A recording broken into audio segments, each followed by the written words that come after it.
Segera download Apa saja yang Quran disebut oleh Tadabbur, Al-Quran, dia meraih tafsir keterbaik. dalam genggaman Dan Anda. bulan Ramadan adalah bulan Al-Quran.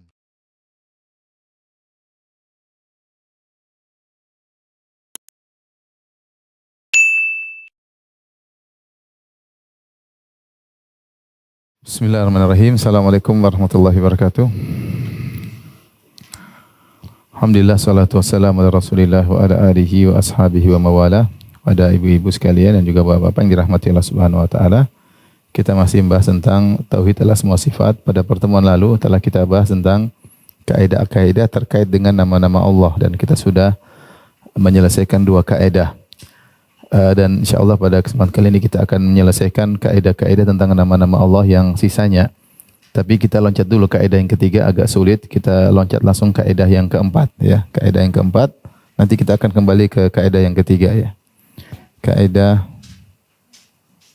terkait nama-nama Allah.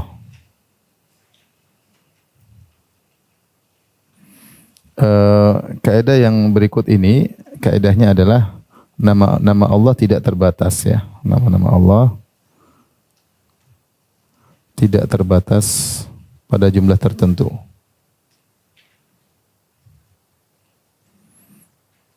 Yang masyhur di kalangan masyarakat, mereka menyangka bahwasanya nama Allah cuma 99.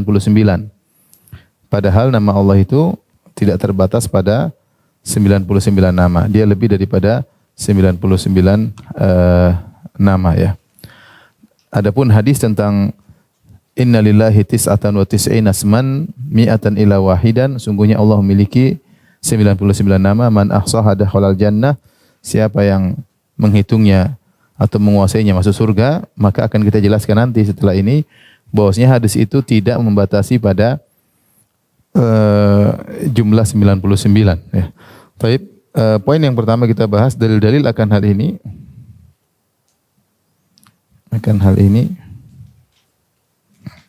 Ada, kalau tidak salah saya sebutkan 3 hadis ya. Lihat halaman 245, ibu-ibu buka jilid 1 halaman 245 ya.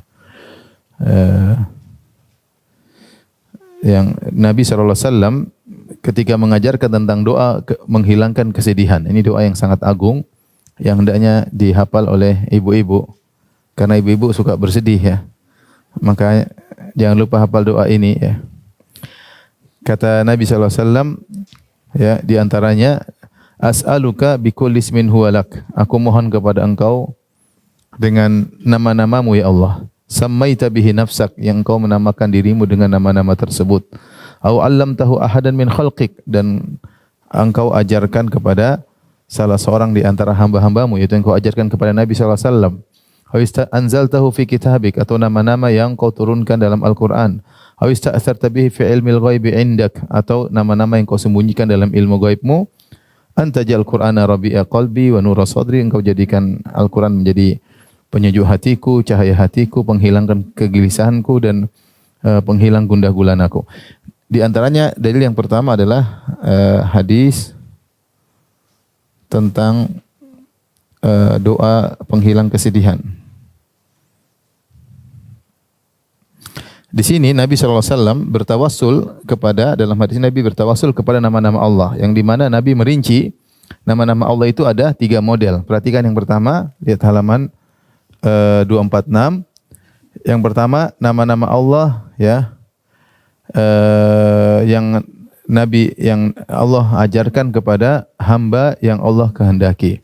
Yaitu ada nama-nama Allah yang Allah ajarkan kepada Nabi Muhammad SAW atau yang Allah ajarkan kepada malaikat. Kemudian model kedua adalah nama-nama Allah yang Allah turunkan di Al-Quran. Banyak ini, di Al-Quran banyak. Dan yang ketiga ada nama-nama Allah yang Allah simpan dalam ilmu gaib. Tidak seorang makhluk pun yang mengetahuinya. Jadi hadis tentang doa penghilang kesedihan ini menyebutkan 3 model nama-nama Allah.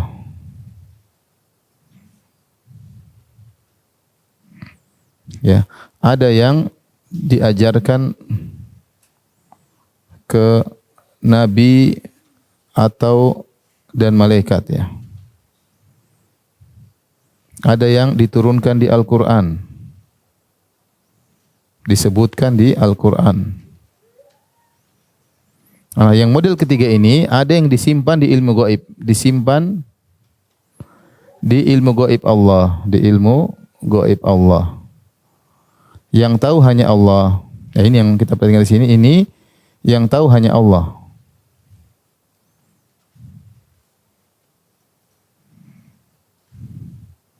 Nah, dari hadis pertama saja kita tahu bahwasanya nama Allah lebih dari 99. Karena di sana ada nama-nama yang tahu hanya Allah Subhanahu wa taala. Ya, yang tahu hanya Allah Subhanahu wa taala. Tapi ini dalil yang pertama yang menunjukkan bahwasanya nama-nama Allah lebih dari 99. Yang kedua, dalil yang kedua saya sebutkan juga, perhatikan di situ ya. Yaitu doa ketika Nabi sujud ya, doa ketika Nabi sujud. Ketika Nabi sujud sallallahu alaihi wasallam, kata Nabi sallallahu alaihi wasallam, Allahumma a'udzu biridhaka min sakhatik. Ya Allah, aku berlindung dengan keridhaanmu dari kemurkaanmu. Wa bi mu'afatika min uqubatik. Dan aku berlindung dari penyelamatanmu agar aku selamat dari siksaanmu. Wa a'udzu bika min, aku berlindung kepadamu dari hukumanmu. La uhsi thana'an alaik. Perhatikan kata Nabi sallallahu alaihi wasallam, la uhsi thana'an alaik. Aku ya tidak bisa menguasai pujian terhadap dirimu. Aku tidak bisa menguasai pujian terhadap dirimu. Terhadap dirimu. Anta kama asnaita ala nafsik. Sungguhnya yang bisa memuji dirimu adalah dirimu sendiri. Artinya Nabi SAW kalau memuji Allah dengan apa sih? Memuji Allah dengan nama-nama dan sifat-sifatnya. Kalau seseorang ingin memuji Allah, dia puji dengan apa? Dia puji dengan nama-nama dan sifat-sifat Allah Subhanahu wa taala. Ketika Nabi mengatakan, "La uhsi sana'an alaik," aku tidak bisa memujimu sebagaimana seharusnya, menunjukkan di sana ada nama-nama dan sifat-sifat yang Nabi tidak tahu. Ya, karena kalau Nabi sudah mengetahui seluruh nama dan sifat-sifat Allah, tentunya Nabi akan bisa memuji Allah sebagaimana mestinya. Tetapi karena ada nama-nama dan sifat-sifat Allah yang Nabi tidak tahu, maka Nabi tidak bisa memuji Allah dengan seharusnya. Mudah-mudahan ibu paham sisi penilaian yang kedua. Sisi penilaian yang kedua, Rasulullah SAW dalam sujudnya pernah berdoa, La uhsi thana'an alaik. Aku tidak mampu memujimu dengan seluruh yang seharusnya. Anta kama asnaita ala nafsik. Engkau sebagaimana pujianmu terhadap dirimu sendiri. Kita ulangi, kenapa? Dengan cara apa seorang hamba memuji Allah? Caranya dengan menyebut nama-nama dan sifat-sifatnya. Karena Nabi tidak bisa menguasai seluruh pujian terhadap Allah, menunjukkan ada nama-nama dan sifat-sifat yang Nabi tidak ketahui. Kemudian juga di antaranya hadis yang ketiga, ya. Dalil yang ketiga adalah pernyataan Nabi, pujian Nabi ketika syafaat. Pujian Nabi kepada Allah ketika meminta syafaat. Lihat halaman di akhir halaman 246, kemudian hadisnya di halaman 247. Kata Nabi SAW, "Fayatuni," orang-orang datang kepadaku pada hari kiamat kelak. "Fa'aqulu ana laha," aku yang akan beri syafaat, kata Nabi SAW. "Fa'asta'zinu ala rabbi," aku pun minta izin kepada Allah. "Fayu'dzana li," maka Allah mengizinkan aku untuk memberi syafaat. "Fayulhimuni," lihat sebelum Nabi minta syafaat, Nabi berdoa. "Wa yulhimuni mahamida ahmaduhu biha la tahduruni al-an." Maka ketika itu nanti hari kiamat kelak, aku diilhamkan pujian-pujian untuk memuji Allah dengan pujian-pujian tersebut. Yang sekarang aku tidak mampu memuji Allah dengan pujian-pujian tersebut karena aku belum bisa sekarang. Fa ahmaduhu bitilkal mahamid fa ukhira lahu sajidan. Maka aku pun memuji Allah dengan pujian-pujian tersebut, maka aku tersungkur dalam kondisi sujud. Jadi Nabi sujud sambil memuji Allah. Ini sebelum minta syafaat. Karena orang pada kepanasan pada hari kiamat, matahari dengan jarak 1 mil, orang pada kehausan, kepanasan, sehingga mereka minta nabi-nabi untuk beri syafaat, tapi semua nabi menolak. Nabi Adam menolak, Nabi Nuh menolak, Nabi Ibrahim menolak, Nabi Musa menolak, Nabi Isa menolak. Yang siap untuk beri syafaat Nabi siapa? Nabi Muhammad SAW. Tapi prosesnya, kata Nabi, aku sujud dulu, minta izin untuk beri syafaat, diberi izin, lantas aku sujud dan aku memuji Allah dengan pujian-pujian yang Allah ilhamkan kepadaku nanti pada hari kiamat. Sekarang aku belum bisa. Jadi ada nama-nama Allah yang akan Allah ajarkan kepada Nabi nanti hari kiamat. Sehingga menunjukkan bahwasanya nama-nama Allah yang ada sekarang di Al-Qur'an dan di hadis-hadis Nabi belum semuanya. Jadi nama-nama Allah tidak terbatas pada jumlah tertentu. Kenapa harus kita bahas ibu-ibu yang dirahmati Allah Subhanahu wa taala? Agar kita tahu bahwasanya sifat Allah sangat luar biasa. Sifat Tuhan kita ini tanpa batas. Dan karena setiap nama mengandung sifat. Kita baru tahu cuma Al-Ghafur, Maha Pengampun, Ar-Rahman, Maha Penyayang, Al-Afu, Maha Pemaaf, ya, Al-Qawi, Maha Kuat, dan banyak nama-nama Allah. Tapi itu belum semuanya. Ada sifat-sifat dan nama-nama yang kita tidak tahu, yang Allah simpan dalam ilmu gaib. Nabi pun tidak tahu. Nabi tidak bisa memuji Allah dengan seluruh nama-nama tersebut. Nanti di hari kiamat kelak, ketika Nabi minta syafaat, Allah ajarin, nih nama-nama dan sifat-sifatku. Pujilah aku dengan nama-nama dan sifat-sifat tersebut. Tapi kapan? Nanti hari kiamat. Karena ini dalil bahwasanya nama-nama Allah sangat banyak dan setiap nama mengandung apa, Ibu? Mengandung sifat. Sehingga sifat-sifat Allah semakin agung. Semakin orang memiliki sifat yang banyak, yang mulia, semakin agung atau tidak? Semakin agung.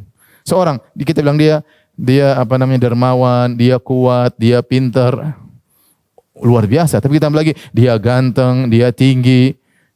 Tambah lagi misalnya dia semakin banyak sifat, ya, pemurah, dia murah senyum, dia lembut, semakin banyak sifat yang mulia menjadikan dia semakin hebat. Nah, bagaimana dengan Rabbul Alamin yang memiliki sifat yang sangat banyak? Ini agar kita bisa mengagungkan Allah. Bahwasanya Allah luar biasa. Kita hanya tahu sebagian dari sifat-sifatnya, tidak semuanya. Ada nama-nama dan sifat-sifat yang Allah sembunyikan, mungkin karena enggak sampai pada akal kita. Saking indah dan sifat-sifat nama-nama dan sifat-sifat Allah tersebut. Silakan. Dari sini kita tahu bahwasanya, lihat halaman 248, ya. Kita tahu bahwasanya kita harus mengakui bahwasanya Allah Maha Indah dan kita tidak mampu mengetahui seluruh keagungan dan keindahan Allah. Kita tidak mampu mengetahuinya. Karena untuk mengetahui keagungan dan keindahan Allah, kita harus mengetahui nama-nama dan sifat-sifatnya. Ternyata sudah kita jelaskan tadi, nama-nama dan sifat-sifat Allah lebih daripada 99 dan sangat banyak. Ada yang Allah simpan dalam ilmu gaib dan ada yang Allah ajarkan kepada Nabi Muhammad SAW nanti pada hari kiamat kelak. Dari sini tidak bisa membatasi sifat Allah sekian, sifat Allah sekian. Kalau kita bilang sifat Allah cuma 7 atau cuma 13 atau cuma 20 atau cuma 25, ini tidak pas karena nama Allah sangat banyak. Dan setiap nama mengandung sifat Allah Subhanahu wa taala. Ibu-ibu paham? Paham tidak ibu-ibu? Baik, kemudian pembahasan yang kedua adalah para ulama mengumpulkan nama Allah lebih dari 99.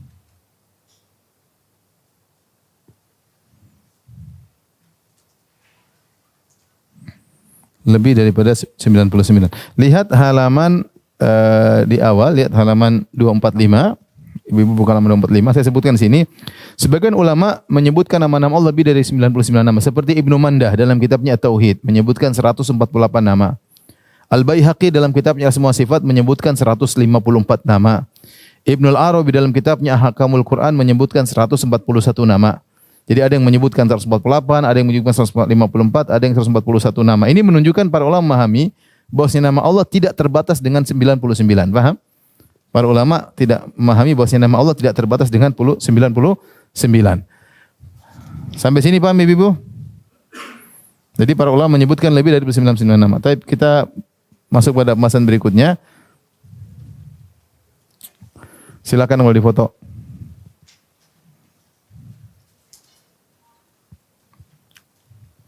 Nah, bagaimana dengan hadis innalillahi tis'atan wa tis'ina asman? Sungguhnya Allah memiliki 99 nama, yaitu 100 kurang 1, mi'atan ila wahidan, 100 kurang 1. Man ahsaha dakhalal jannah, siapa yang menguasainya maka dia masuk surga.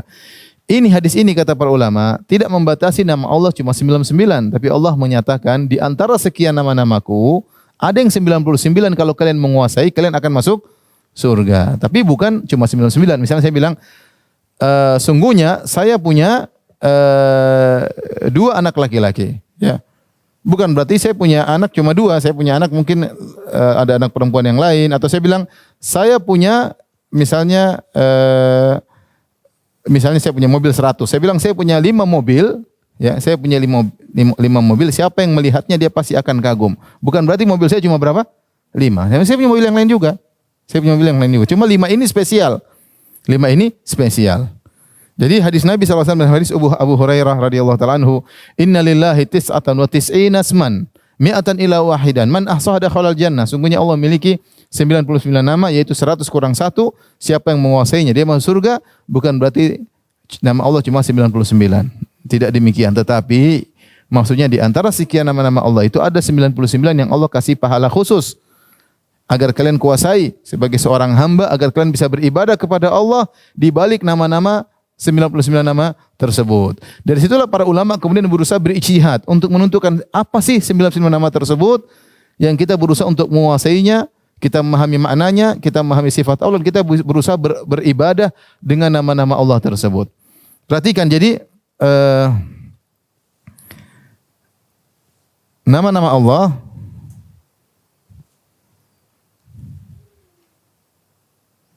jumlahnya berapa Ibu-ibu? Tidak terbatas. Jadi kemudian di antaranya ada berapa? 99 nama spesial. Siapa yang menguasai masuk surga? Yang menguasainya masuk surga. Ahsaha. Jadi bukan cuma menghafalkannya, enggak. Ihsa itu dia tahu dan dia mengerti dan dia memahami dan dia berusaha mengamalkannya. Nah, ini 99 spesial dan Allah Subhanahu wa taala berfirman, ya, walillahil asmaul husna fad'uuhu biha, ya. Fad'uuhu biha. Allah memiliki nama-nama yang indah, berdoalah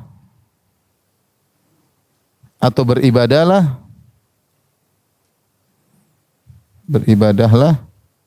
dengan nama-nama tersebut. Jadi dalam bahasa Arab namanya doa. Doa itu bisa artinya berdoa seperti yang kita pahami, bisa juga doa artinya beribadah. Doa dalam bahasa Arab, dalam syariat bisa artinya doaul mas'alah, itu kita angkatan minta kepada Allah, atau disebut juga dengan doaul ibadah, itu kita beribadah. Seperti firman Allah Subhanahu wa taala, "Wa annal masajida lillahi fala tad'u ma'allahi ahada." Sungguhnya masjid-masjid adalah milik Allah, maka fala tad'u, maksudnya janganlah engkau beribadah kepada Allah dan juga kepada selain Allah. Jadi doa itu bisa maknanya adalah meminta dan juga bisa artinya beribadah. Nah, bagaimana cara kita bagaimana cara kita beribadah dengan nama dan berdoa dengan nama Ar-Rahmah? Contoh Ar-Rahim. Allah memiliki nama Ar-Rahim, yaitu Maha apa? Maha Penyayang. Kita menerapkannya. Ar-Rahim untuk doa, kita berdoa, ya Rahim, sayangilah aku. Ya Rahim, sayangilah aku, misalnya. Nah, untuk beribadah, di antaranya kita meyakini Allah Maha Pengampun, meyakini Allah Maha Penyayang. Sehingga kita tidak suudzon kepada Allah. Ini contoh, kita praktekkan nama Allah dalam kehidupan kita sehari-hari. Ya, Allah Maha Penyayang sehingga kita tidak suudzon.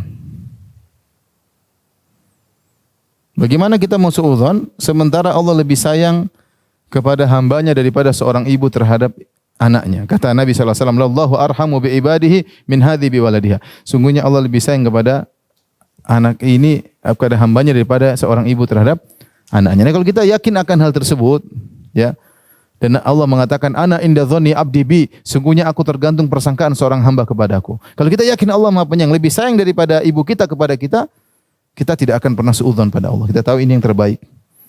Kita akan sabar, kita akan berhusnudzon kepada Allah. Ini Allah ingin kebaikan kepada saya, namun caranya mungkin tidak menyenangkan hatiku. Tapi ini terbaik bagiku. Kenapa? Kita beribadah kepada Allah dengan meyakini nama Ar-Rahim. Contoh ibadah yang kedua, misalnya kita merahmati orang lain, kita sayang sama orang lain. Sama orang lain agar kita disayangi, agar kita disayangi Allah.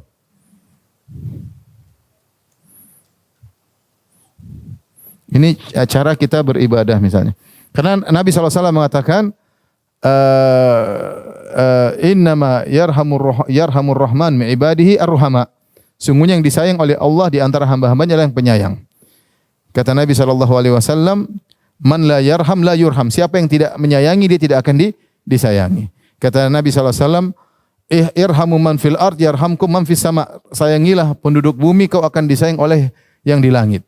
Kalau orang sayang kepada misalnya orang-orang susah, orang kepada keluarganya, kepada anaknya, kepada misalnya pekerjanya, kepada orang miskin, maka dia akan disayang oleh Allah Subhanahu wa taala. Ini contoh kita beribadah dengan nama Ar-Rahman dan Rahim. Faham Ibu? Sehingga ketika kita mengerti nama-nama Allah, kita bukan cuma dituntut untuk berdoa saja, tapi kita harus meyakini dan beribadah dengan nama tersebut. Contoh kita meyakini Allah Maha mendengar. Maka ketika kita meyakini Allah Maha mendengar, ya, kita berdoa dengan bisik-bisik pun kita yakin Allah mendengar. Kita ya Tuhanku, bisik-bisik pun Allah tahu. Kita enggak usah ngomong dalam hati pun Allah tahu. Apalagi kalau kita bisik-bisik, ya. Kita sujud, kita bisik-bisik, tidak ada yang mendengar, tapi Allah Maha mendengar misalnya, ya.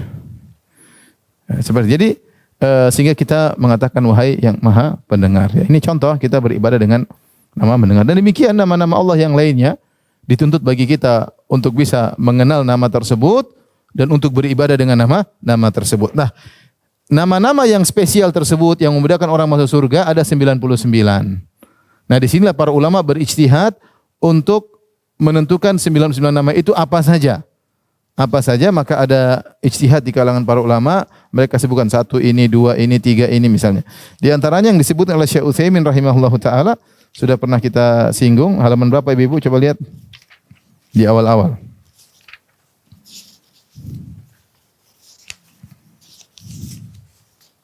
Yaitu halaman 220, coba 220. Buka halaman 220, itu contoh ijtihadnya Syekh Ibnul Utsaimin rahimahullah untuk menentukan 99 nama.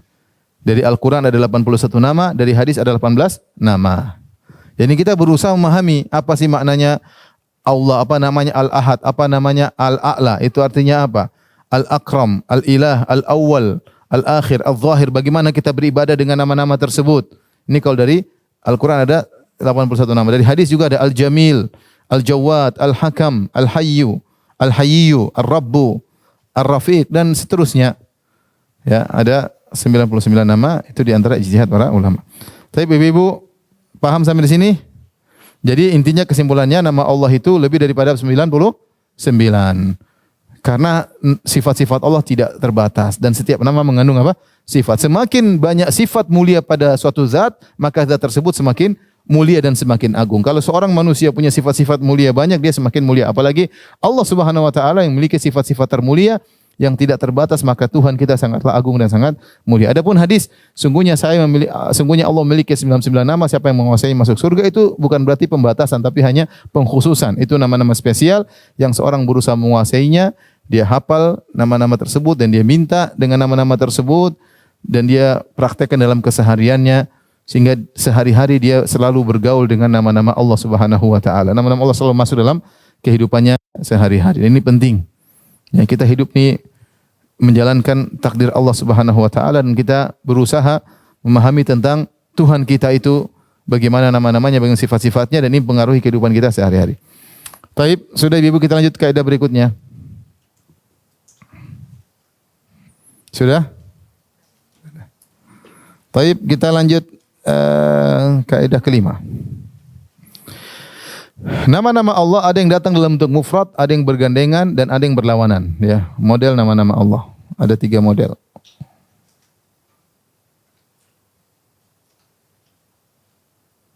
Yang pertama bersendirian.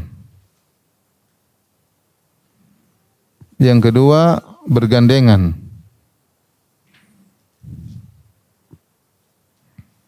Bergandengan dengan yang lain. Yang ketiga bergandengan dengan yang lain.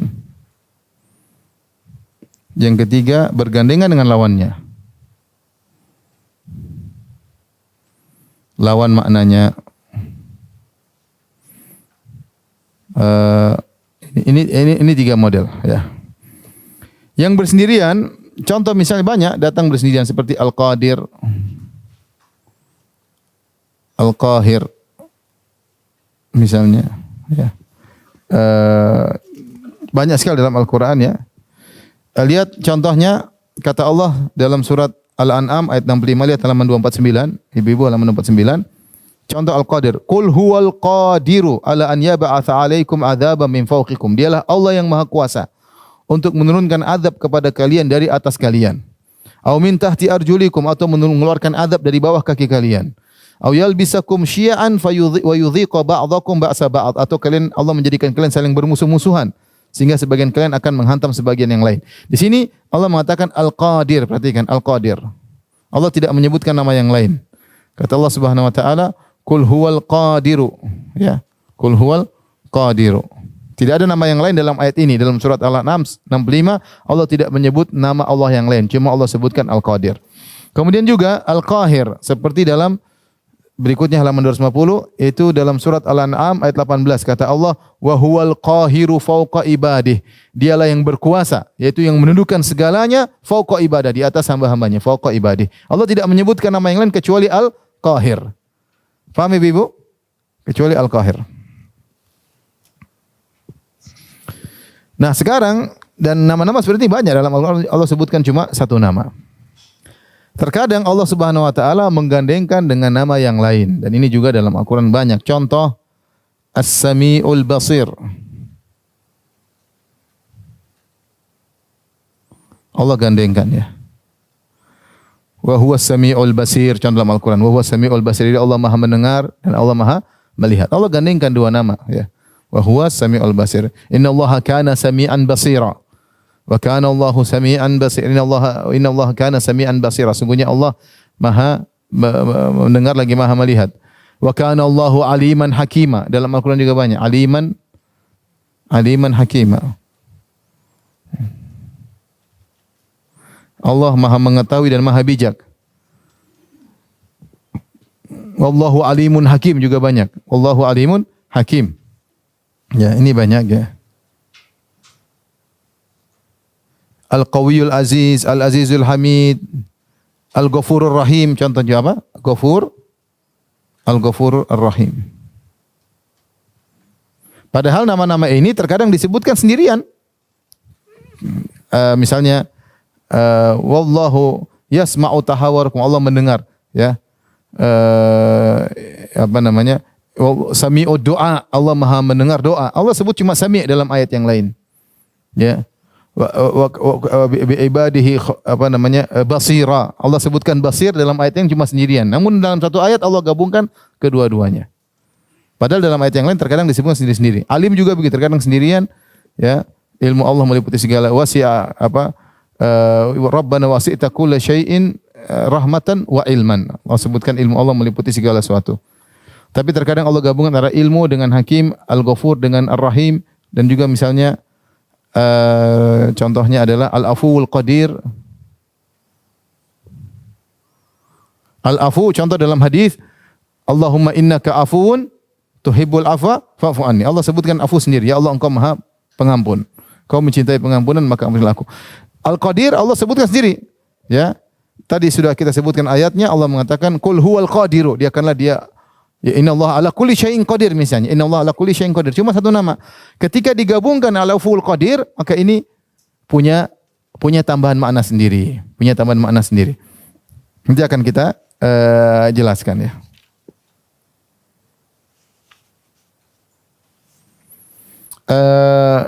Coba buka halaman 253, ibu-ibu. Halaman 253, saya sebutkan tentang faedah penggabungan dua nama ini. Contoh misalnya dalam Al-Quran disebut Al-Azizul Hakim. Al-Azizul Hakim.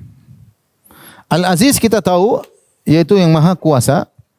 Kemudian Al-Hakim yang maha bijak. Ketika digabungkan oleh Allah Al-Azizul Hakim, dialah Allah yang maha kuasa dan maha bijak, menunjukkan bahwasanya timbul kesempurnaan yang baru, bahwasanya Allah maha kuasanya, apa yang dia tetapkan selalu dibangun di atas apa? Kebijakan. Selalu di atas kebijakan. Tidak ada Allah maha kuasa kemudian asal sembarangan, tidak. Tidak ada Allah yang jalankan kecuali dibangun di atas kebijakan. Contoh Al-Afuwul Qadir. Allah Maha Pengampun dan Allah Maha Kuasa. Kalau cuma Al-Afu manusia, ada orang suka pemaaf, tapi ternyata dia memaafkan karena dia tidak mampu, maka dia memaafkan. Beda dengan Allah. Allah memaafkan padahal dia mampu untuk menghukum. Dia mampu untuk menghukum, makanya Al-Afuwul Qadir, dan ini sifat yang sangat mulia bagi Allah. Dia memaafkan padahal dia mampu untuk menyiksa. Bukan karena seorang maafkan karena ya sudah mau diapain lagi. Ya beda, orang kan kadang-kadang gitu. Ya sudah mau diapain lagi. Ya sudahlah maafkan aja. Enggak, Allah mampu untuk menghukum. Kalau dia menghukum tidak ada yang perlu dia takutkan. Tetapi ternyata dia memaafkan. Memaafkannya Allah itu bukan karena ketidakmampuan, bukan karena kelemahan, tapi memaafkannya dengan penuh kemampuan. Tapi dia maafkan. Seperti Al-Ghafurur Rahim atau Al-Ghafurul wa huwal Ghafurul Wadud. Contoh Al-Ghafurul Wadud dalam surat Al-Buruj, wa huwal Ghafurul Wadud. Dialah Allah Al-Ghafur Al-Wadud. Al-Ghafur adalah Maha Pengampun, Al-Wadud adalah Maha mencintai. Banyak orang kalau memaafkan dia tidak mencintai lagi, dan itu sifat manusia. Kata orang kalau sudah pernah mencoreng di hati sudah dicabut lagi. Hati sudah terlanjur retak. Enggak bisa ditambal lagi ya. Tapi dia maafkan, tapi tidak bisa kembali seperti sedia kala. Dan itu banyak. Persahabatan dua orang terjadi masalah, sudah. Dia tidak bisa bersahabat seperti sedia kala lagi. Kenapa? Gelas kaca terlanjur retak. Ditempel tidak bisa sempurna lagi. Sifat hati manusia. Tapi Allah Subhanahu wa taala tidak. Allah Subhanahu wa taala mungkin dia murka sama seorang, tapi kalau orang tersebut minta ampun kepada Allah, Allah bisa mencintai dia lagi. Makanya Allah gabungkan wa huwal ghafuru al-wadud. Dialah Allah yang Maha Pengampun lagi Maha mencintai. Jadi seorang tidak usah ragu. Betapa banyak orang dulu kafir, bejat, kemudian menjadi orang yang dicintai oleh Allah Subhanahu wa taala. Seperti Khalid bin Walid. Khalid bin Walid dulu membunuh kaum muslimin dalam perang Uhud, tapi ketika dia beriman, Nabi menamakan Saifun min suyufillah, pedang Allah Subhanahu wa taala. Jadi seorang tidak usah ragu untuk kembali kepada Allah. Meskipun dia bergelimang dengan kemaksiatan, dia dibenci oleh Allah atas maksiat yang dilakukan. Tapi kalau dia kembali kepada Allah pasti bisa mencintai dia lagi. Kenapa? Karena Allah menggabungkan namanya wa huwal ghafur al-wadud. Ini di antara fungsi kita belajar nama-nama Allah. Sehingga ketika nama Allah secara bersendirian punya makna yang sempurna, ketika digabungkan menimbulkan kesempurnaan tersendiri. Menimbulkan kesempurnaan tersendiri. Tayyib, model nama yang ketiga, lihat halaman 251. Adalah nama-nama yang bergandeng dengan lawannya. Contoh, misalnya Al-Mu'ti Maha Pemberi, Al-Mani Maha menahan. Al-Mu'ti memberi, Al-Mani menahan. Jadi Allah Al-Mu'ti Al-Mani. Dialah Maha Pemberi dan Dia Maha menahan ya.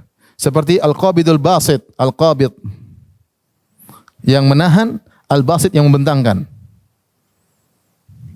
Ya. Ya. Allah yabsutu rizqa liman yasha'u min ibadi wa yaqdiru lah. Ya. Allah yang membentangkan rezeki kepada hambanya dan Allah yang menyedikitkan. Jadi Al-Muhyi Al-Mumit misalnya. Al-Muhyi Al-Mumit. Ini contoh-contohnya. Ar-Rafi Al-Khafid. Ar-Rafi yang maha mengangkat, Al-Khafid yang merendahkan. Al-Muhyi Al-Mumit yang menghidupkan mematikan, Al-Mu'ti pemberi, Al-Mani ya yang menahan. La mu'tiya lima mana'ta ya wala mani'a lima a'tait. Ya Allah, tidak ada yang bisa mencegah apa yang kau beri dan tidak ada yang bisa memberi apa yang kau cegah. Karena Allah adalah Al-Mu'ti Al-Mani yang memberi dan mencegah. Nah, untuk nama-nama yang bergandengan lawan yaitu antara satu dengan antonimnya dengan lawannya, maka ini harus digabungkan kedua-duanya. Jangan kita hanya mengatakan Allahul Mu'ti kemudian tidak kita jelaskan Al-Mani'-nya. Ya. Kenapa? Karena dengan Mu'ti dan Mani' menunjukkan Allah Maha Kuasa atas segalanya. Dia yang Rafi Al-Khafid, yang menaikkan dan menjatuhkan, menunjukkan semua alam semesta di bawah aturan Allah Subhanahu wa taala. Dialah yang yabsut wa yaqbid, dialah yang membentangkan dan dia yang mensedikitkan. Dialah Al-Mu'izz Al-Muzil, dialah yang memuliakan dan dia yang menghinakan. Ini nama Allah disebut Asmaullah Al-Muzdawijah, yaitu nama Allah yang ganda, disebut nama Allah yang bergandengan. Al-Muzawwij bergandengan. Ini kita tidak boleh menyebutkan sebagiannya saja, tapi kita harus gabungkan duanya agar menimbulkan kesempurnaan. Oleh karenanya kalau kita mau kasih nama anak kita, kita tidak boleh mengambil sisi negatifnya ya. Seperti kita bilang nama anak kita misalnya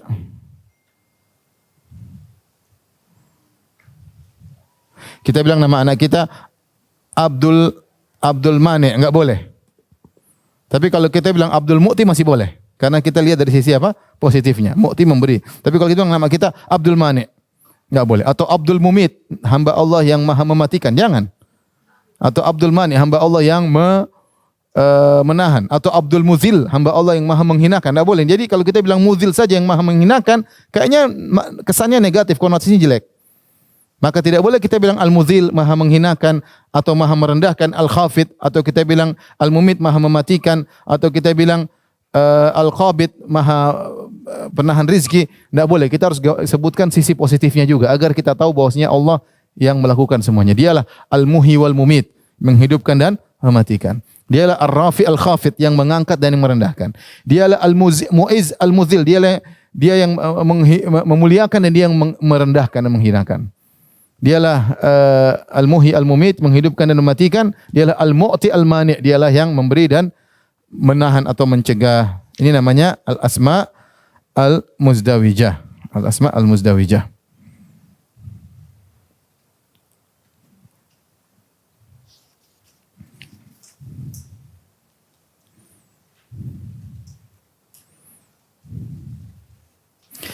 Coba kita lihat halaman makna Al-Wasi'ul Alim. Lihat halaman 255. 255 bagian terakhir. Bagaimana Al-Wasi' dan Al-Alim menimbulkan makna yang baru. Al-Wasi' yang maha luas pemberiannya. Tapi Al-Alim yang maha mengetahui dalam maha mengetahui. Allah berfirman, "Matsalul ladzina yunfiquna amwalahum fi sabilillahi kamatsali habbatin ambatat sab'a sanabil fi kulli sumbulatin mi'atu habbah wallahu yudha'ifu liman yasha." Perumpamaan orang yang menginfakkan hartanya jalan Allah Subhanahu wa taala seperti satu biji yang menumbuhkan 7 bulir, masing-masing bulir 100, jadi 700 kali lipat. Wallahu yudha'ifu liman yasha. Allah memberi berlipat ganda kepada siapa yang Allah kehendaki. Wallahu wasi'un alim. Allah maha luas karunia-Nya, tapi Allah maha mengetahui. Saya sebutkan di situ. Janganlah seorang merasa aneh jika saja amalnya sedikit bisa dilipat gandakan pahalanya dengan penggandaan yang sangat banyak. Karena di antara nama Allah adalah Wasi', itu yang artinya yang maha luas karunia-Nya. Begitu pula jangan seorang menyangka bahwa setiap orang berinfak pasti dilipat gandakan pahalanya. Karena di antara nama Allah adalah Alim, yang maha mengetahui. Yang berarti Allah mengetahui isi hati seorang apakah ia ikhlas atau tidak. Inilah makna kesempurnaan akan sifat Allah yang tampak tatkala digandengkan kedua nama tersebut. Allah melipat gandakan pahala bagi orang yang Allah kehendaki, yang memang pantas untuk dilipat gandakan pahalanya. Jadi tidak semua sama. Orang beribadah tidak semua sama. Benar karunia Allah luas, balasan Allah luas, tapi tidak semua balasan dipukul rata. Kenapa? Allahu alim. Allah mengetahui masing-masing orang yang beramal, bagaimana niatnya, bagaimana hatinya. Karena dia adalah Al-Alim. Taib, kita ini kaidah, paham Ibu-ibu? Jadi saya ulangi, nama Allah ada 3 model. Ada yang bersendirian, ini banyak dalam Al-Quran. Al-Qadir, Al-Qahir, wa huwa ala kulli syai'in qadir. Dalam ayat tersebut disebut cuma qadir saja. Qul huwal qahiru, Al-Qahir cuma disebutkan sendiri. Sami'ud du'a, Sami' cuma Sami' satu. Ini banyak nama-nama Allah yang disebut cuma satu-satu. Maka masing-masing nama Allah tersebut mengandung makna yang penuh dengan kesempurnaan. Kemudian ada nama-nama Allah yang digandengkan dengan nama yang lain dan ini menimbulkan makna tersendiri. Seperti tadi kita bilang Al-Azizul Hakim, Allah maha kuasa, maha perkasa, namun keperkasaan Allah dibangun di atas apa? Kebijakan. Ada orang perkasa namun tidak bijak. Asal mukul sana, mukul sini, tembak sana, tembak sini, namun tidak bijak dalam menghadapi permasalahan. Ada orang bijak namun tidak kuasa. Dia bijak kalau ngomong tapi enggak punya kekuasaan, percuma. Ya Allah Al-Aziz Al-Hakim, ya. Faham ya? Ada Ghani, Al-Ghani, ada Al-Karim. Allah gabungan Al-Ghaniyul Karim, yang maha kaya, yang maha dermawan. Tidak seperti manusia. Manusia ada yang kaya tapi dia dermawan. Ada yang dermawan tapi enggak punya duit. Kalau Al-Ghaniyul Karim, Allah maha kaya dan maha dermawan. Al-Afuul Qadir tadi disebutkan, Al-Afu, maha pengampun, Al-Qadir, tapi dia mengampuni bukan karena kelemahan, tapi karena dia maha kuasa, namun dia mengampuni. Tadi Al-Ghafurul Wadud, Allah bisa mengampuni dan Allah juga bisa mencintai orang yang pernah bermaksiat kemudian kembali kepada Allah Subhanahu wa taala. Al-Wasi'ul Alim tadi disebutkan, Allah maha karunia luas. Allah melipat gandakan pahala, tapi tidak semua Allah kasih sama karena Allah alim. Allah tahu masing-masing orang niatnya ketika beramal saleh. Yang ketiga, nama Allah yang bergandengan tapi saling berlawanan, namanya Asmaullah Al-Muzdawijah. Al-Mu'ti Al-Mani, yang maha pemberi, yang mencegah. Al-Basit Al-Qabid, yang melapangkan rizki dan menahan apa? rizki. Ya. Al-Muhyi Al-Mumit, yang menghidupkan dan mematikan. Apalagi? Ar-Rafi Al-Khafid, yang mengangkat dan yang merendahkan. Al-Mu'izz Al-Muzil, yang memuliakan ya dan yang menghinakan. Ini kalau kita mau kasih nama anak-anak kita, kita ambil positifnya. Kita bilang Abdul Mu'ti, boleh atau tidak? Boleh. Tapi kalau Abdul Mani, enggak boleh. Karena nilai Abdul Muhyi boleh, tapi Abdul Mumit kurang pas. Abdul Basit banyak, seperti Qari dari Mesir terkenalnya Abdul Basit. Tapi Abdul Qabid enggak cocok. Hamba Allah yang menyedikitkan rezeki, enggak enak dengarnya. Ya, enggak pas ya. Abdul Muiz banyak orang namanya Abdul Muiz, tapi enggak boleh kita kasih nama orang Abdul Muzil, hamba sang penghina, kan enggak bisa. Allah bukan penghina, tapi Allah itu penghina dan pemulia. Ketika digabungkan pemulia dan penghina, maka yang memuliakan dan yang menghinakan, maka kita tahu Allah yang menguasai alam semesta ini. Maka nampaklah kekuatan rububiyah Allah Subhanahu wa taala, bahwasanya alam semua ini tunduk di bawah kekuasaan Allah Subhanahu wa taala, karena Dia yang menaikkan, Dia yang menurunkan, Dia yang menghidupkan, Dia yang mematikan, Dia yang memuliakan, Dia yang menghinakan, Dia yang melapangkan rezeki, Dia yang menyempitkan rezeki. Semuanya yang ngatur hanyalah Allah Subhanahu wa taala. Sampai sini paham Ibu? Baik, kita kembali kepada kaidah yang ketiga yang susah, tadi saya loncat. Ini agak susah-susah dikit, tapi insyaallah Ibu paham. Udah Ibu?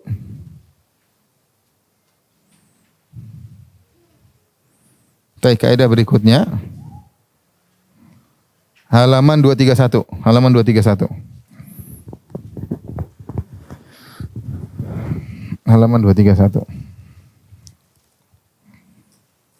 Ini pembahasan sebenarnya apa ya? Memang butuh kesabaran, tapi ini bermanfaat dalam kehidupan kita nanti, karena kita tiap hari kita baca Quran, kita bermuamalah dengan nama-nama Allah. Kita tahu, oh begini maksudnya, ini maksudnya begini.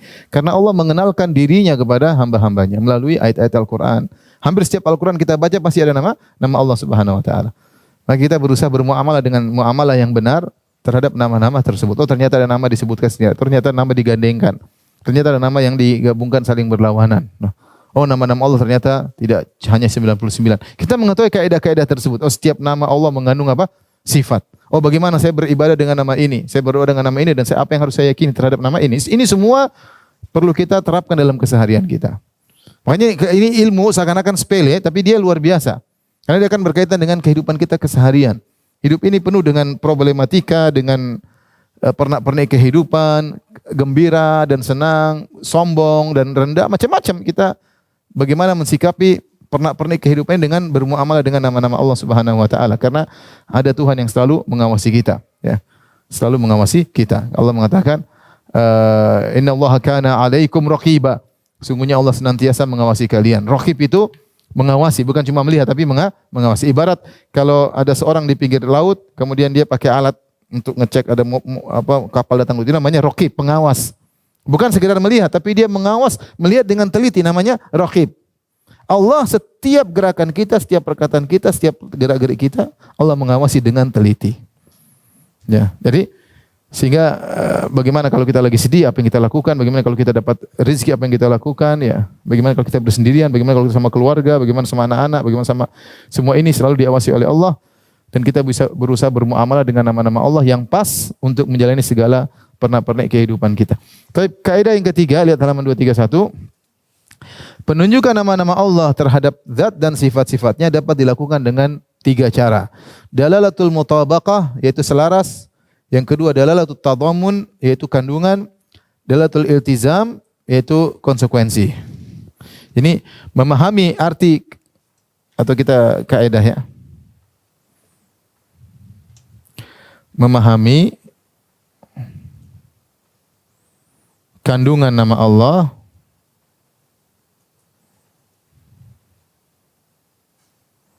bisa dengan salah satu dari 3 tinjauan ya. Yang pertama disebut dengan dalalatul mutabaqah. Mutabaqah itu keselarasan secara keseluruhan. Dengan selaras. Yang kedua, dengan at-tadammun, dalalatu at-tadammun. Yaitu ditinjau dari sebagian makna.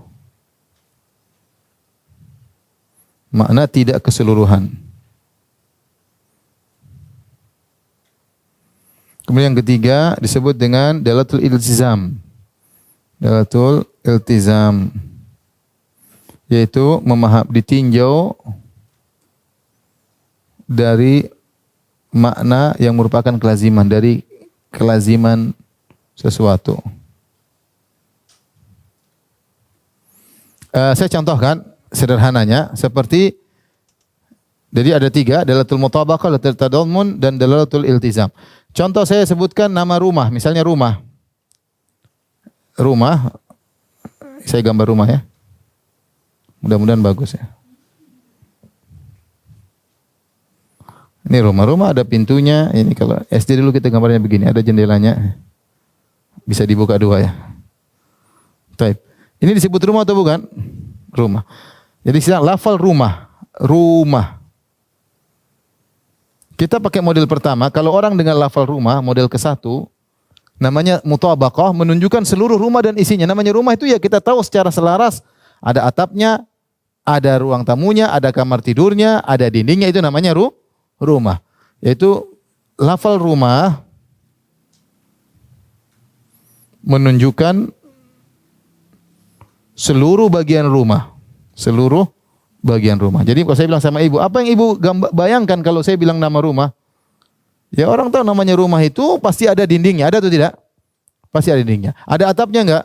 Kalau belum ada atapnya rumah belum jadi namanya. Enggak ada dindingnya berarti rumah belum jadi. Rumah yang sudah jadi namanya rumah. Apa yang kita bayangkan? Kita bayangkan secara lengkap. Ada rumahnya, ada dindingnya, ada ruang tidurnya, ada WC-nya, itu namanya rumah. Itu namanya dalalatul mutabaqah, yaitu yang menunjukkan keseluruhan bagian daripada lafal tersebut. Yang kedua, tadammun, hanya menunjukkan sebagian, ya. Kalau kita bilang rumah maksudnya, kalau kita bilang rumah maksudnya adalah kamar. Ini contoh. Kalau kita bilang rumah adalah maksudnya adalah kamar, itulah disebut dengan tadammun karena hanya menunjukkan, perhatikan sebagian makna. Saya tidur di rumah, padahal saya tidak tidur di mana? Di kamar ya. Bukan tidur di atap kan? Saya tidur di mana? Tidur di mana? Tidur di rumah. Maksudnya saya tidur di kamar dalam apa? Rumah. Ketika saya ngomong rumah itu maksud saya adalah kamar. Kamu buang air di mana? Saya buang air di rumah, enggak di masjid. Bukan berarti saya buang air di atap, tapi saya buang air di toilet di dalam apa? Rumah, ya. Jadi kalau saya menggunakan lafal rumah, namun maksud saya adalah sebagian daripada rumah tersebut, berarti namanya dalalatut tadammun, yaitu menunjukkan sebagian daripada keseluruhannya, tidak semuanya. Tapi beda kalau saya maksudnya al-mutabaqah. Kalau mutabaqah itu saya menunjukkan keseluruhan. Namanya rumah itu dindingnya, atapnya, ruang tamunya, ruang tidurnya, kamar mandinya, ini namanya rumah. Tapi kalau saya bilang rumah, maksudnya adalah kamar mandi, berarti hanya menunjukkan apa? Sebagian. Paham Ibu? Ini agak apa? Iya. Ilmu mantik ya. Cara metode berpikir. Yang ketiga, saya bilang rumah, tapi saya maksudnya kelazimannya, ya. Yang ketiga, misalnya saya bilang rumah menunjukkan ada yang bikin. Ada yang bikin rumah tersebut. Dan ini kelaziman maksudnya dia di luar daripada zat tersebut. Ketika saya bilang rumah maksud saya adalah yang bikin nama rumah, berarti menunjukkan kelazimannya ada yang bangun rumah tersebut. Nama rumah kelazimannya ada yang menempati rumah tersebut. Orang yang membangun dan orang yang membikin itu bukan rumah, paham? Orang yang membangun rumah, orang yang tinggal dalam rumah itu bukanlah rumah, tetapi kelaziman dari adanya suatu rumah. Namanya rumah pasti ada yang bikin. Namanya rumah dibikin buat untuk ditempati. Faham maksudnya ibu-ibu? Ini yang disebut dengan dalatul mutabaqah, dalatul tadammun, dalatul iltizam. Kalau ibu sudah paham ini, saya akan praktekkan pada nama Allah Subhanahu wa taala.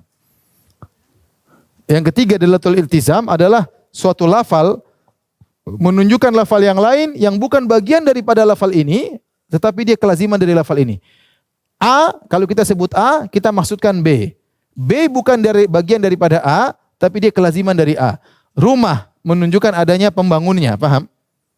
Pembangunnya manusia bukan bagian dari rumah, tapi sudah pasti kalau ada rumah pasti ada yang bangun. Itu namanya kelazimannya.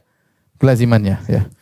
Ya, kelazimannya. Misalnya seorang bapak, ya, kelazimannya dia punya anak. Bapak bukan anak, tapi tidak dikatakan bapak kecuali dia punya anak. Anak itu adalah kelaziman dari seorang bapak. Atau bapak adalah kelaziman dari seorang anak. Bilang, ini anak, kamu anak ya? Iya, berarti kamu punya bapak dong. Jelas. Apakah bapak adalah anak? Jawabannya bukan. Tapi bapak kelaziman dari anak. Itu namanya kelaziman. Suatu lafal menunjukkan lafal yang lain di luar lafal tersebut, tapi kelaziman dari lafal tersebut. Ibu-ibu paham atau tidak? Ini makanya saya akhirkan tadi supaya ibu-ibu enggak hang ya. Sudah mulai hang? Oh, bagian terakhir hang, bentar lagi kita makan habis ini. Baik, sekarang kita mau praktekkan. Ibu buka halaman 233. 233. Memang harus punya buku biar enak di di murajaah. Lihat halaman 233. Contoh kita praktekkan Al-Khaliq. Ini sudah ibu-ibu? Sudah ya? Saya mau praktekkan.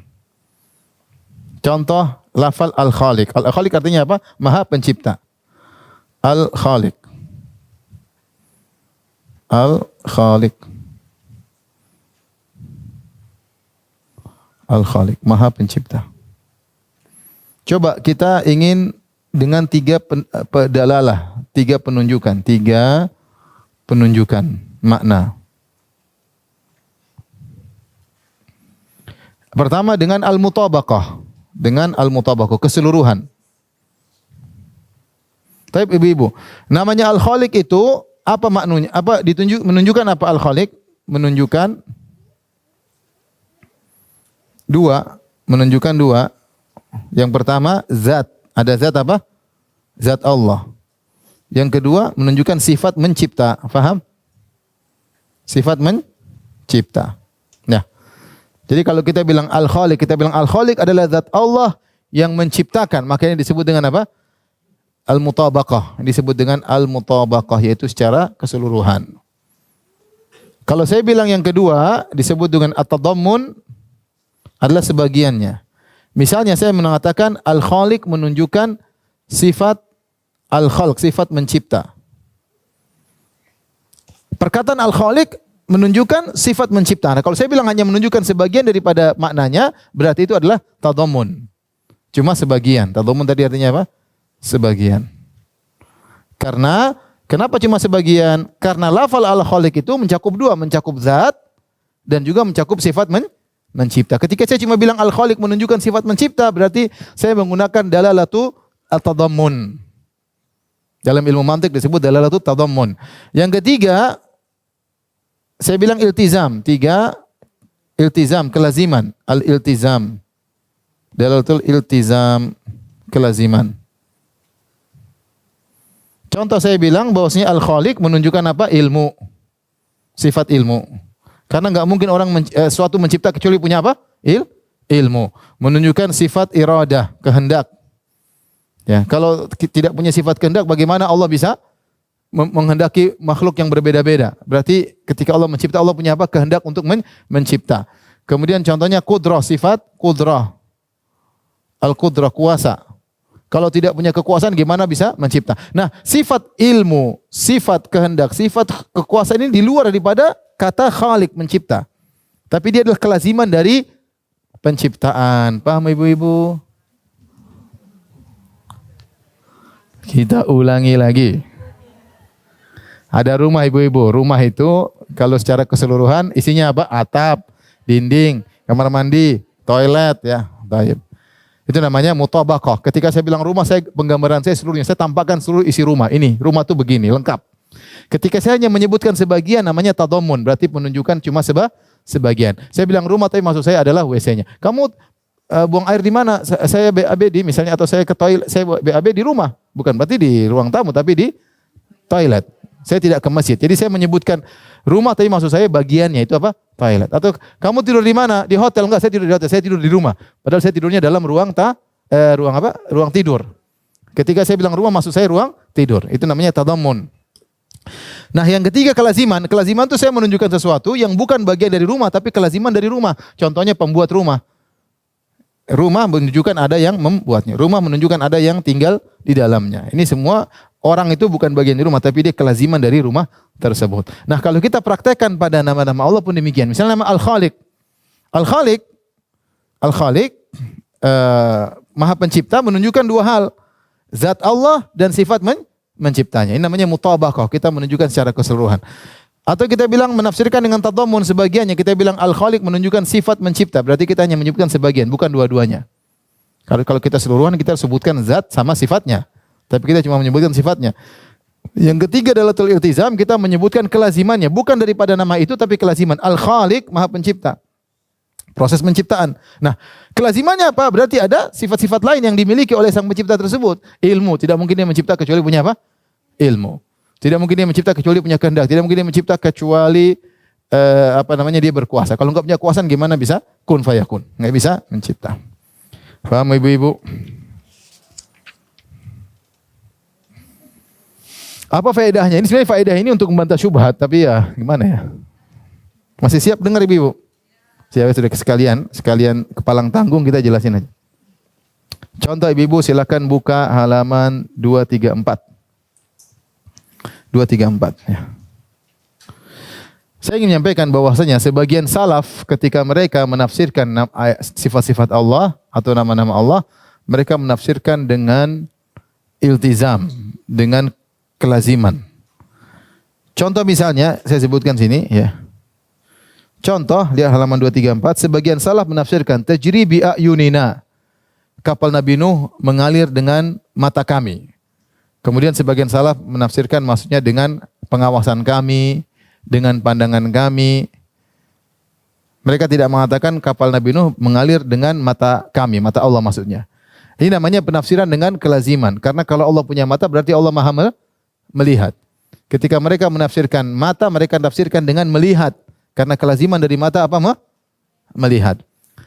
Nah, sebagian orang menyangka para salaf mentakwil, mereka mentakwil mata, mereka mentakwil sifat mata Allah dengan melihat. Kita bilang tidak, karena ternyata para salaf menetapkan sifat mata. Seperti At-Tabari, saya sebutkan sini At-Tabari. Ketika dia menafsirkan bi ayunina, dia mengatakan bi ainillah, Allah punya mata. Tapi kelaziman dari Allah punya mata, Allah melihat dan mengawasi. Mata Allah tidak sama dengan mata kita tentunya, wajah Allah tidak sama dengan wajah kita, zat Allah tidak sama dengan zat kita. Contoh lagi seperti lihat halaman 236 seperti yadahu mabsutatani bal yadahu mabsutatani yunfiqu kaifa yasha, akan tapi kedua tangan Allah terbentang. Terbentang maksudnya Allah dermawan. Sebagian salaf menafsirkan kedua tangan Allah terbentang maksudnya sama dengan dermawan. Ini mereka menafsirkan kelaziman karena kalau tangan Allah terbentang berarti apa? Dermawan. Tapi mereka tidak mentawil karena mereka menetapkan sifat tangan. Mereka menetapkan sifat tangan. Contohnya At-Tabari. At-Tabari rahimahullah seorang mufassir, dia ada imamnya para ahli tafsir. Yang wafat kalau tidak salah di awal abad keempat, saya lupa ya, abad ketiga atau abad keempat. Beliau ketika menafsirkan bal yadahu mubsutani, kedua tangan Allah terbentang, kata beliau dermawan, jud wal karam, Allah Maha dermawan. Sebagian orang menyangka lihat Tabari mentakwil, dia menolak sifat tangan. Tidak benar, karena dalam ayat yang lain Tabari menjelaskan Allah itu punya dua tangan. Sungguh yang menafsirkan tangan dengan kenikmatan dibantah oleh beliau. Yang menafsirkan tangan dengan kudrah dibantah oleh beliau. Kenapa? Karena di antara keistimewaan Adam alaihissalam Allah menciptakan dengan kedua tangan Allah. Makanya ketika Allah menegur iblis, Allah mengatakan, "Ma mana'aka allat antas juda lima khalaqtu biyadayya." Wahai iblis, apa yang mencegah engkau untuk sujud kepada Adam yang aku ciptakan dengan kedua tanganku? Jadi Adam spesial, dia adalah produk manusia pertama dari Allah Subhanahu wa taala, Allah ciptakan langsung dengan kedua tangannya. Adapun seluruh makhluk yang lain Allah ciptakan dengan kekuasaannya. Seandainya kedua tangan Allah ditakwil, dimaknakan dengan kekuasaan, maka iblis akan protes. Coba kita takwil. Allah mengatakan, "Ya iblis, apa yang menghalangi engkau untuk sujud kepada Adam yang spesial yang aku ciptakan dengan kedua tanganku?" Jelas Adam spesial. Tapi kalau kita takwil, "Wahai iblis, apa yang mencegah engkau sujud kepada Adam yang aku ciptakan dengan kekuasaanku?" Iblis akan menjawab, "Apa bedanya dengan saya Allah?" saya juga kau ciptakan dengan kuasaanmu. Paham? Oleh karenanya terkadang sebagian salaf menafsirkan suatu sifat atau nama dengan iltizam. Tapi itu sajalah, tidak usah panjang lebar nanti ibu-ibu tambah stres ya. Baik, demikian saja ibu rahmatillah subhanahu wa taala. Subhanakallah bihamdik asyhadu alla ilaha illa anta astaghfiruka wa atubu ilaik. Assalamualaikum warahmatullahi wabarakatuh.